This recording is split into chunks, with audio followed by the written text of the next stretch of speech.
Coder तो कैसे हैं आप लोग। स्वागत करता हूँ आपका हमारे पाइथन प्रोग्रामिंग की प्लेलिस्ट में। ये हमारी प्लेलिस्ट की 71st वीडियो होने वाली है।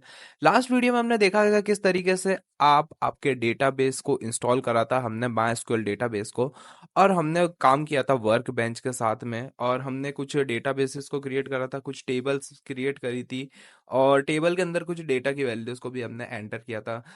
तो ये हमारा कोई टास्क नहीं था, ये हमने एक ग्लैंस लिया था कि किस तरह से डेटाबेस काम करता है। हमारा जो मेन टास्क है, हमारा जो मेन गोल है, वो है हम किस तरीके से डेटाबेस को पाइथन के साथ कनेक्ट करते हैं। और आज की वीडियो में हम देखेंगे किस तरीके से हम ये हमारा जो टास्क है उसको परफॉर्म कर सकते हैं। तो बिना टाइम वेस्ट किए चलते हैं हमारे पाइचाम के अंदर, किस तरीके से आप डेटाबेस के साथ काम कर सकते हैं पाइथन के अंदर। So let's get started.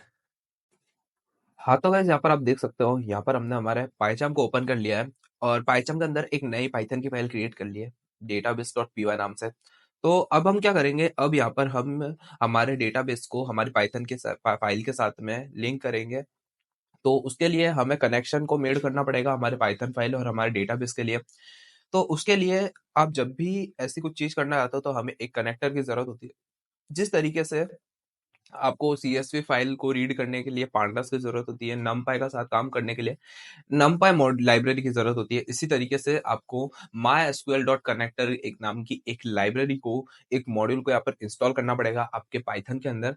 तो किसी भी मॉड्यूल लाइब्रेरी को इंस्टॉल किस तरीके से करते हैं, सिंपल है, आपको यहाँ पर टर्मिनल ओपन करना है, यानी कमांड लाइन इंटरफेस ओपन करना है। उसके बाद में आपको यहाँ पर एक कमांड लिखनी है, पिप इंस्टॉल, और यहाँ पर आपको लिखना है mysql.connector, ये कमांड लिखनी है। इससे क्या होगा, इससे आपका जो mysql.connector है वो यहाँ पर सिंपली इंस्टॉल हो जाएगा मेरे सिस्टम में, क्योंकि मैं पहले से काम करता आ रहा हूँ, तो इसलिए मेरे सिस्टम के अंदर mysql.connector पहले से इंस्टॉल है। इसी के साथ में यहाँ पर आपको यूज करना है पिप इंस्टॉल mysql, यहाँ पे लिखना पड़ा mysql connector और पाइथन। तो इसको भी आप एक इंस्टॉल कर लीजिए। हो सकता है कि आपके कभी एसएचए या फिर कुछ दूसरी एरर आ सकती है जब आप MySQL के साथ काम कर सकते हो। कुछ जो लेटेस्ट वर्जन सारे आए हैं उसके अंदर कुछ प्राइवेसी इशू है, इसलिए उनकी प्राइवेसी को इंक्रीज करने के लिए आपको ये वाला मॉड्यूल भी इंस्टॉल करना है। आप डॉक्यूमेंटेशन भी पढ़ सकते हैं। अभी क्या करूंगा, अब मैं हमारे mysql.connector को हमारे पाइथन फाइल के अंदर यूज कर सकता हूँ। सिंपल है, आपको ये लिखना है import mysql.connector।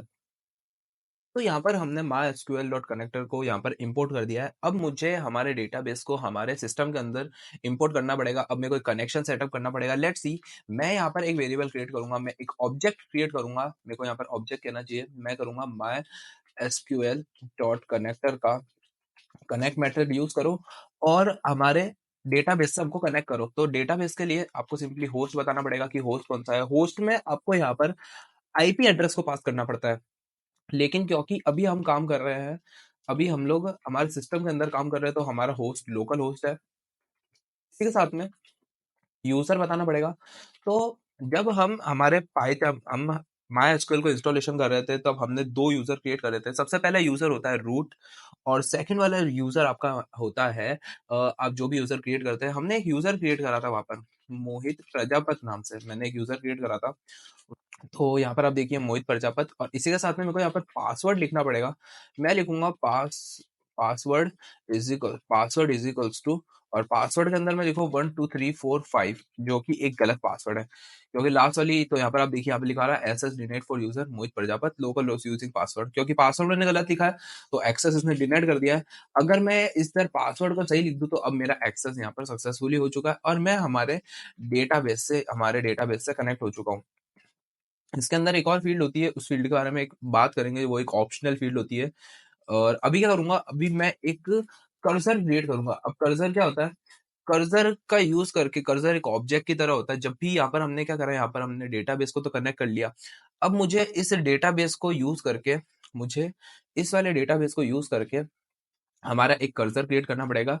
और वो कर्सर क्या होगा, वो कर्सर एक हमारा डेटाबेस का ऑब्जेक्ट होगा, यानी, और उसका यूज करके हम डेटाबेस की सारी कमांड को एग्जीक्यूट कर सकते हैं। तो यहाँ पर लिखूंगा my cursor, my cursor is equals to my database dot cursor नाम के मेथड का यूज करूंगा। कर्सर नाम का हमारा मेथड होगा यहाँ पर, मैं लिखूंगा माय कर्सर। तो अब मैं कर्सर नाम के मेथड को यूज कर सकता हूँ।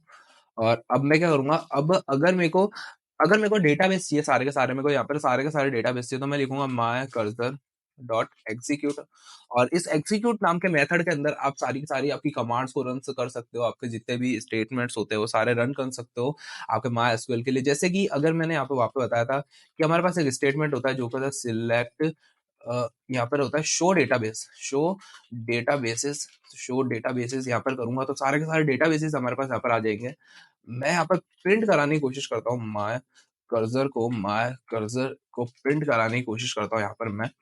लेट्स सी, तो यहाँ पर इसने क्या रिटर्न करा, यहाँ पर इसने हमको यहाँ पर एक एसक्यूएल क्वेरी को रिटर्न करके दे दिया।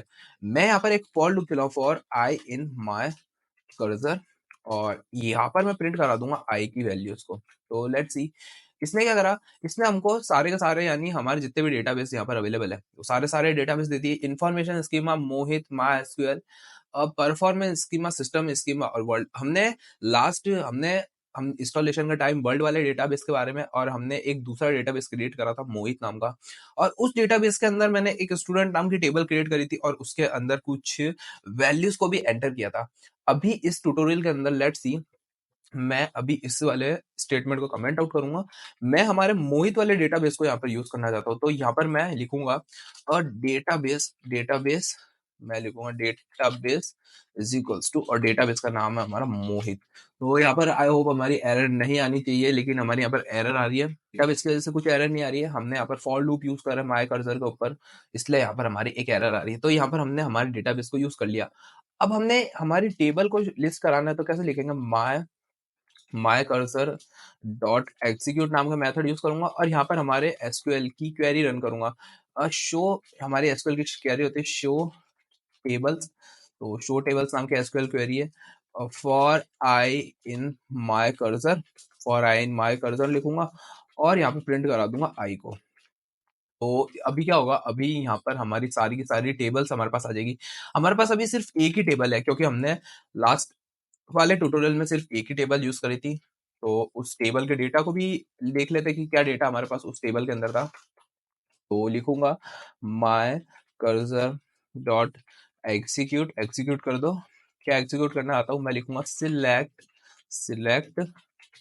Star from students. मैंने क्या लिखा था, स्टूडेंट लिखा था कि स्टूडेंट, लेट्स सी, मैंने यहाँ पर स्टूडेंट नाम की टेबल क्रिएट करी थी। तो यहाँ पर आप देखिए, अब जैसे मैं इस प्रोग्राम को रन करूंगा तो हमारी स्टूडेंट टेबल की सारी एंट्रीज हमारे पास यहाँ पर आ चुकी है। मोहित 20, यश 22 और बीना 35, सारी की सारी एंट्रीज यहाँ पर हमारी आ चुकी है।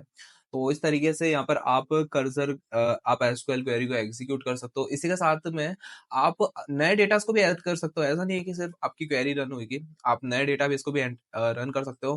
कैसे करेंगे, जैसे कि मैं लिखता हूँ माय कर्सर डॉट एग्जीक्यूट करो। सबसे पहले क्या एग्जीक्यूट करूंगा मैं, सबसे पहले यहाँ पर एग्जीक्यूट करूंगा, इंसर्ट